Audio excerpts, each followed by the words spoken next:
You are about to learn one of the biggest secrets in the history of the world.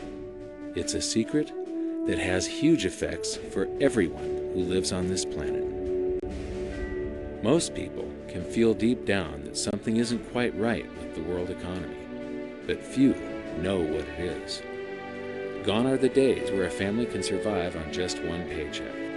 Every day it seems things are more and more out of control, yet only 1 in a million understand why. You are about to discover the system that is ultimately responsible for most of the inequality in our world today. The powers that be do not want you to know about this, as this system is what has kept them at the top of the financial food chain for the last 100 years. Learning this will change your life because it'll change the choices that you make. If enough people learn it, it'll change the world because it'll change the system. For this is the biggest hidden secret of money. Never in human history have so many been plundered by so few, and it's all accomplished through this, the biggest scam in the history of mankind.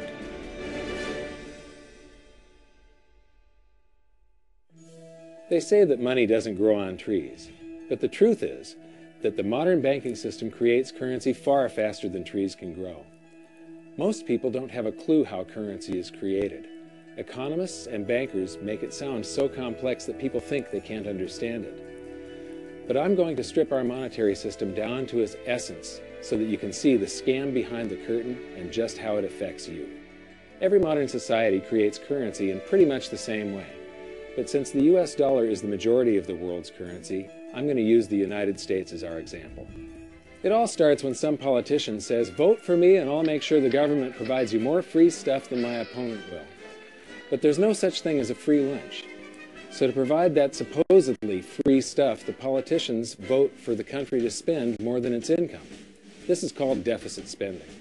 To pay for that deficit spending, the Treasury borrows currency by issuing a bond. So what's a bond? If you think about it, a bond is really nothing but a glorified IOU. It's a pretty piece of paper with numbers printed on it that says, "Loan me $1 trillion today, and I promise over a 10-year period I'm going to pay you back that $1 trillion plus interest." But what you need to understand is that Treasury bonds are our national debt. These glorified IOUs are to be paid back by you and I and our descendants through future taxation. Therefore, when the government issues a bond, it steals prosperity out of the future so that it can spend it today. The Treasury then holds a bond auction, and the world's largest banks show up and compete to buy part of our national debt and make a profit on it by earning interest. You'll notice that as we move through this process, the big banks are there, taking a cut every step of the way. This isn't by chance, as you'll see shortly. Then, through a shell game called open market operations, the banks get to sell some of those bonds to the Federal Reserve at a profit. To pay for the bonds, the Federal Reserve opens up its big old checkbook and writes bad, bogus, counterfeit checks that should bounce because they're drawn on an account that always has a zero balance. There isn't 1 penny in there. To quote from the Boston Federal Reserve, "When you or I write a check, there must be sufficient funds in our account to cover that check. But when the Federal Reserve writes a check, there is no bank deposit on which that check is drawn. When the Federal Reserve writes a check, it is creating money." The Fed then hands those checks to the banks, and at this point, currency springs into existence. The banks then take that currency and buy more bonds at the next Treasury auction. But what is a check? A check is also an IOU. When you write a check, you're making a note that says, "Here's my IOU for cash. All you have to do is go to the bank and pick it up." Now, it's very, very important that you understand this process because we're going to come back later and show you the devastating effect this has on you. The Treasury issues IOUs, bonds. The banks then buy those IOUs with currency. The Federal Reserve then writes IOUs, checks, and hands them to the banks in exchange for the Treasury's IOUs, the bonds. And currency is created. So what's really happening is the Federal Reserve and the Treasury are just swapping IOUs, using the banks as middlemen, and abracadabra, presto, currency magically springs into existence. This process repeats and repeats over and over again, enriching the banks and indebting the public by raising the national debt. The end result is that there's a buildup of bonds at the Federal Reserve and currency at the Treasury. This process is also where all paper currency comes from. The Federal Reserve and the government mistakenly call it base money because they didn't watch episode 1 of this series and they don't know the difference between money and currency. But I will correctly refer to it as base currency because it is not money. It is currency, and as we've learned, there is a big difference. Money has to be a store of value and maintain its purchasing power over long periods of time. We learned in episode 1 that earlier in our history, our paper currency was just a claim check. It was a representation for real money of intrinsic value, the gold and silver that was held on deposit at the Treasury. You could walk into any bank and slap your currency, like say a $20 bill, on the counter and redeem it for real money, a $20 gold piece. But now, this base currency that's piling up back here is really nothing but a receipt or a claim check on an IOU, that bond. So it's really nothing but a supply of numbers. The Treasury then deposits the newly created currency into the various branches of the government, and the politicians say, "Hey, thanks for that." And the government does some deficit spending on public works, social programs, and war. The government employees, contractors, and soldiers then deposit their pay in the banks. Now, this may come as a shock to you, but when you deposit your currency with the bank, you're not actually depositing it into an account to be safely held in trust for you.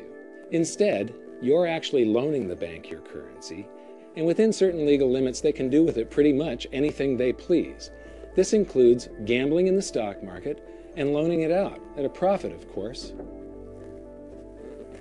Now this is where the machine of currency creation really gets cranking, because this is where something called fractional reserve lending comes into play. Fractional reserve lending is exactly what it says. The banks are allowed to reserve only a fraction of your deposit and loan the rest out. Although reserve ratios may vary, I'm going to use a 10% reserve ratio as our example. If you deposit $100 in your account, the bank can legally take $90 of it and loan it out without telling you. The bank must hold $10 of your deposit in reserve just in case you want some of it. These reserves are called vault cash. But why does your bank account still say you have $100 if the bank has stolen $90 of it? Because the bank left IOUs it created, called bank credit, in its place. Now I know this sounds crazy, but here it is in black and white from the Fed. Commercial banks create checkbook money when they grant a loan simply by adding new deposit dollars in accounts on their books in exchange for a borrower's IOU. These are nothing but numbers that the banks type into their computers. And even though these bank credit IOU numbers are very different from base currency numbers, because they only exist in computers, they are still currency. So now there is $190 in existence. Now, the reason people take out loans from the banks is to buy something. They're going to buy a house or a car or something like that. So the borrower takes the $90 that the bank loaned to him from your account, and he pays the seller of the item. But then the seller deposits that currency into his account, and his bank loans out 90% of that and leaves bank credit numbers in its place. So now there's $271 in existence. This process repeats and repeats until under a 10% reserve ratio, an initial deposit of just $100 can create up to $1,000 of bank credit, all backed by $100 of vault cash, just 10%. But as I said, reserve ratios vary wildly. On some deposits, it's 10%, on others, it's 3%, and on some forms of deposits, reserve requirements are 0. The result is that the expansion of the currency supply by the banks is far greater than even this example would lead you to believe. So once again, when currency is deposited in the banks get to lend it out, and then it gets redeposited and relent, redeposited and relent, redeposited and relent over and over again, creating bank credit all the way. This is where the vast majority of our currency supply comes from. In fact, 92 to 96% of all currency in existence is created not by the government, but here in the banking system. Now, massive amounts of currency spewing into society may at first sound like a fun idea. That is, until you remember one of the most important hidden secrets of money from episode 1, that the prices of everyday goods and services act as a sponge on an expanding currency supply. The more currency we have, the more prices rise. This is where inflation comes from. The true definition of inflation is an expansion of the currency supply. Rising prices are merely the symptom. So our entire currency supply is nothing but a couple of bucks whipped up in this hocus-pocus scam where the Treasury and the Federal Reserve swap glorified IOUs, and a bunch of numbers that the banks just type into their computers. That's it. That's our entire currency supply. It's nothing but a supply of numbers. Some of them printed, most of them typed, and there is nothing else. But if you thought that was crazy, get ready to enter the twilight zone of modern economics. We work for some of that currency supply. True wealth is your time, but we trade away moments of our lives, hour by hour, day by day, and year by year, for numbers that somebody printed on pieces of paper or just typed into a computer. Now those numbers represent our blood, sweat, tears, labor, ideas, and talent. We are what gives the currency its value. But here comes the really cruel joke. We work hard so that we can save some of that currency, so that we can pay the tax collector. In the United States, it's known as the IRS. They then turn it over to the Treasury so that the Treasury can pay the principal plus interest on that bond that the Federal Reserve bought with a check drawn on an account that has nothing in it. Now let's do a recap on this section, because this is where the system begins to rob you and I on a massive scale. Much of our taxes are not used for schools, roads, and public services, but to pay interest on bonds that the Federal Reserve bought with a check drawn on an account that has nothing in it. The Federal Reserve is committing fraud. But here's one of the biggest secrets of them all. Before the establishment of the Federal Reserve, there was no need for personal income tax. The Federal Reserve was created in 1913, and that very same year, the Constitution was amended to allow income tax. Do you really think this was just a coincidence? Ask yourself how much income tax you've paid over your lifetime. Much of it has been silently siphoned away into the hands of those who own the system. Yes, this system has owners. Who they are is an even bigger secret that we'll get to shortly. But first, we need to understand the mumbo-jumbo of the so-called debt ceiling. It's all based on a huge paradox. There was interest due on that bond, and there was interest due on every one of those loans that the banks made. That means that there is interest due on every dollar in existence. Let me ask you something. If you borrow the very first dollar into existence, and that's the only dollar that exists on the planet, but you promise to pay it back plus another dollar's worth of interest, where do you get the second dollar to pay the interest? The answer is that you have to borrow that one into existence and promise to pay it back with interest as well. So now there are $2 in existence, but you owe $4, and so on and so on. The result is there's never enough currency to pay the debt. There is always more debt in the system than there is currency in existence to pay the debt. Therefore, the whole system is impossible. It is finite. It will come to an end one day. What would happen if the government stopped borrowing to do deficit spending? Are the payments on those treasury bonds going to stop? What would happen if the public stopped borrowing and going deeper into debt? Are your house and car payments going to stop? No. There is a payment due every month on the principal plus the interest on every dollar in existence, and those payments do not stop. If we stop borrowing, then no new currency is created to replace the currency that we used to make those payments. Whether you're making a payment on a loan or paying tax to make a payment on a bond, the portion of the payment that goes to pay off the principal extinguishes that portion of the debt. But the debt also extinguishes the currency. Currency and debt are like matter and antimatter. When they meet, they annihilate each other. If we just pay off the principal only on all the loans and bonds that exist, the entire currency supply just vanishes. So if we don't go deeper into debt every year, look what happens. The whole thing goes into a deflationary collapse under the weight of those payments. Politicians and pundits alike talk about balancing the budget, paying down the debt, and living within our means. They don't understand that that is deflationary. It is impossible to do under our current monetary system without collapsing the whole economy. This is why any talk of a debt ceiling is not only ridiculous, it's delusional. The system is designed to require ever-increasing levels of debt just to continue.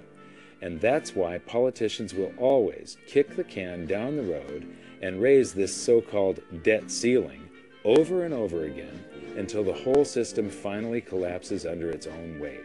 In other words, they don't want it to collapse on their watch. The Founding Fathers of the United States knew the dangers of central banking and fought to free themselves from this very thing. The Revolutionary War started out as a tax revolt, but now we must pay tax just to have a monetary system. Having just suffered through the hyperinflation of the continental dollar, which was printed into oblivion to finance the Revolutionary War, they understood the dangers of fiat currency and debt-based monetary systems. So to protect future generations from institutional theft and out-of-control government, they wrote into the Constitution that only gold and silver can be money for the simple fact that you can't print them. Our current system is not only unconstitutional, but it robs us of the liberty and prosperity our forefathers fought and died for. We are all feeling the effects of ignoring the Constitution right now. By forcing more currency into circulation, our purchasing power is diluted. Inflation is a slow and insidious stealth tax that is simply the result of this debt-based monetary system. This system empowers and benefits those who create the currency and receive it first, as they get to spend it into circulation before it has an effect on the economy. They're stealing purchasing power from you and transferring it to the banks and the government every hour of every day because of this false monetary system. And it's not like the people at the top don't know this. To quote the Federal Reserve, the decrease in purchasing power incurred by the holders of money due to inflation imparts gains to the issuers of money. This is a fraud. It is a pyramid scheme, it is a Ponzi scheme, it's a scam, and it's a lie. Our entire monetary system is nothing but a form of legalized theft. But here's the biggest con job of them all. The Federal Reserve is not federal, it has stockholders. There is no federal agency that has stockholders. What's a stockholder? A share of stock represents a percentage of ownership in a corporation. So the stockholders are the owners of that corporation. Therefore, the Federal Reserve is a private corporation with owners. And you can see it for yourself if you go to the Federal Reserve's website, and it will say, the stockholders receive an annual dividend of 6%. Now, we know that the stock in the Federal Reserve was originally issued to the largest banks in the United States. But because of mergers and acquisitions through the years, you can't actually trace who owns the stock in the Federal Reserve. That's a very closely guarded secret. My guess would be that the owners are those primary dealers, the banks that get to make a profit by selling part of our national debt, those bonds, to the Federal Reserve, who buys them with a check from nothing.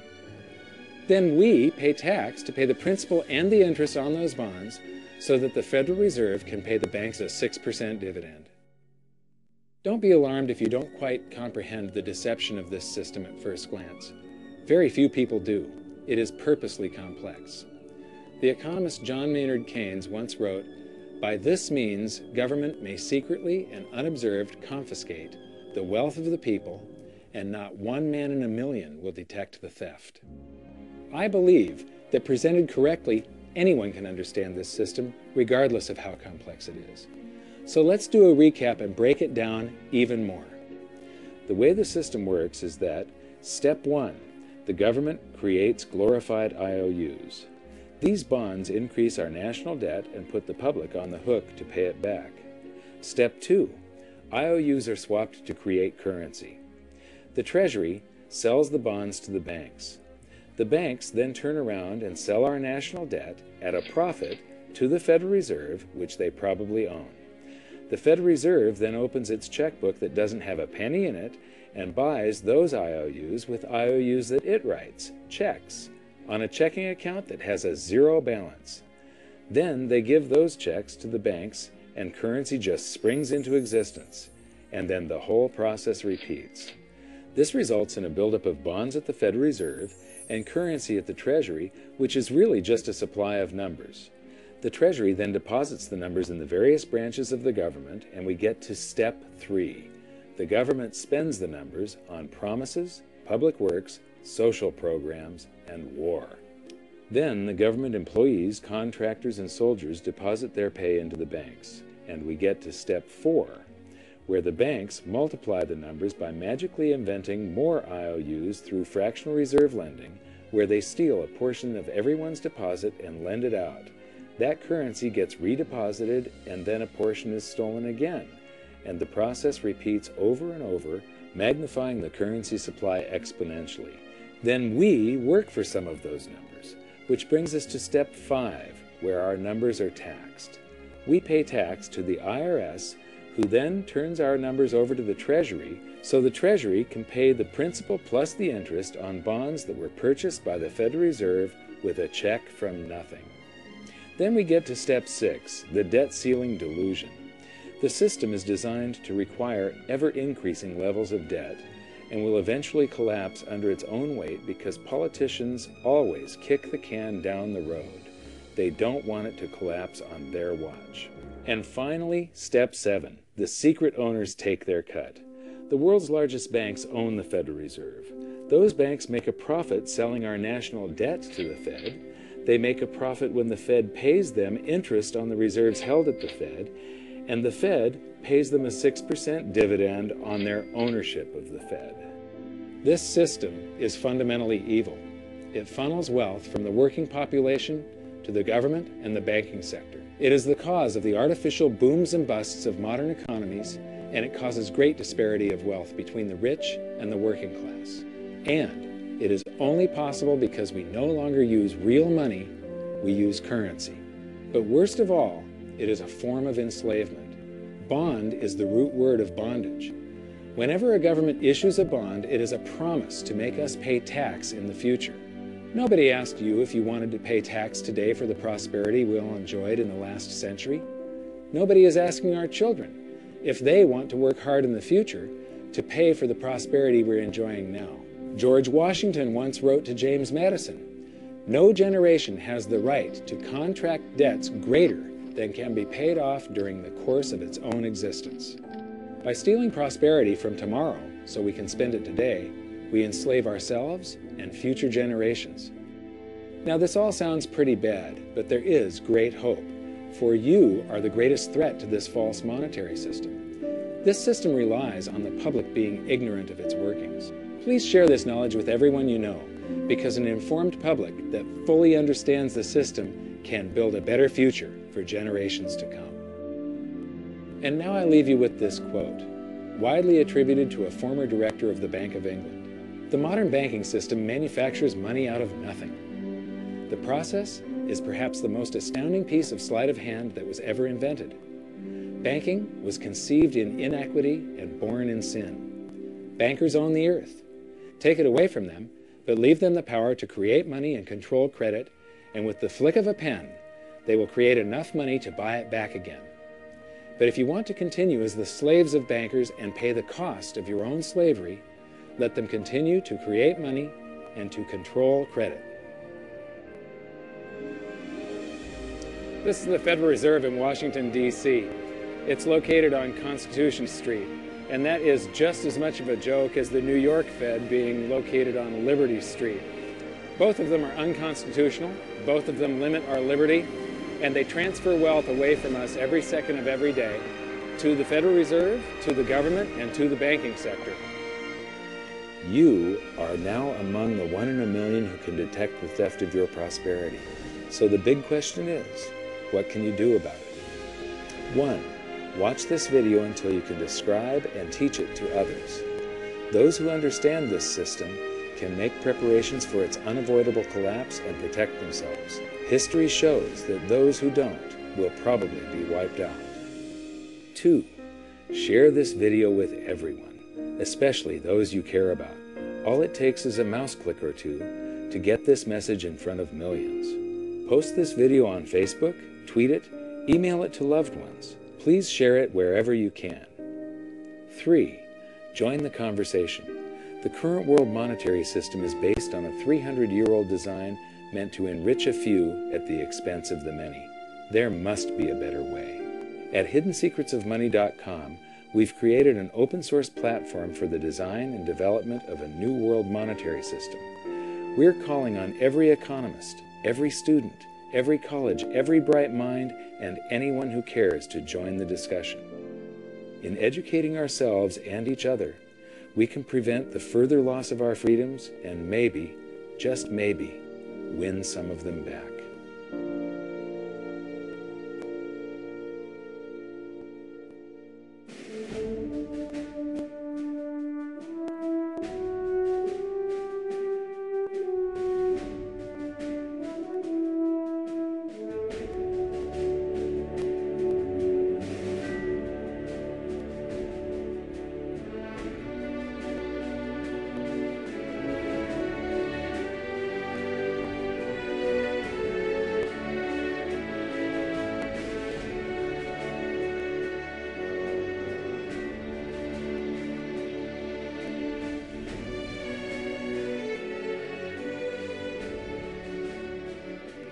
I think your episode 4 is very beneficial, very helpful. It's going to introduce these ideas to a lot of people. And like I've just been talking about, we have to change people's mind. And the more they understand it, the better.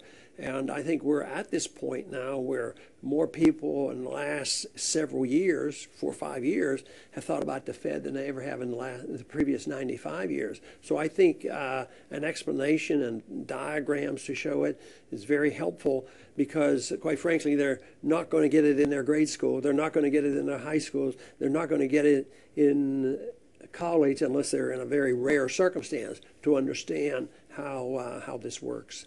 You know, for years before I got involved in really studying gold and some of the things I write and talk about today, I was a monetary economist for decades. You know, in your video, you talk about the primary dealers. I was chief counsel and chief credit officer of one of the largest primary dealers for 10 years. So I had an inside seat on the Treasury market and have the privilege of working with several former vice chairmen of the Board of Governors, Manley Johnson and David Mullins, going back to the 80s and 90s. So I'm very immersed in what you were talking about. And I thought it was extremely accurate, extremely clear. I didn't think you were stretching on any points. It was really like something out of a PhD course, except that it was very easy to understand. I think it's accessible. I think we're seeing a little bit of a revolution in communications in the following sense. You know, as you pointed out, the Fed was created in 1913. Well, in 1913, there was no web, there was no YouTube, no Twitter. There was really no one to kind of stand up and oppose the Fed or call them out, if you will, or really get into a discussion that everyday Americans could follow. That's not true now with social media and everything else. You can reach out to millions and tens of millions of people and tell them what's going on. I think you've done that. You've done it successfully. I applaud it. I think this is a great video. I look forward to seeing it again. I know millions of people will enjoy it. Well, as we know, the Federal Reserve believes it can create money out of thin air, not realize money is supposed to represent real products and services. And what people don't realize is when the Fed does that, in effect, as Keynes pointed out, it's a form of taxation. It's a form of confiscation. And because people don't see it, the politicos get away with it, but it also undermines social trust. It just is corrosive throughout society. We're going to have a lot of turmoil in the coming years, but it's going to be the kind of turmoil that leads to positive things. So don't despair. Get out there and fight, because the tide is going to turn. This is going to be the status last stand. Thank you. This episode of Mike Maloney's Hidden Secrets of Money was brought to you by goldsilver.com and the new Silver Pegasus Round. To learn how to protect your family and turn the coming economic storms into opportunity, visit goldsilver.com.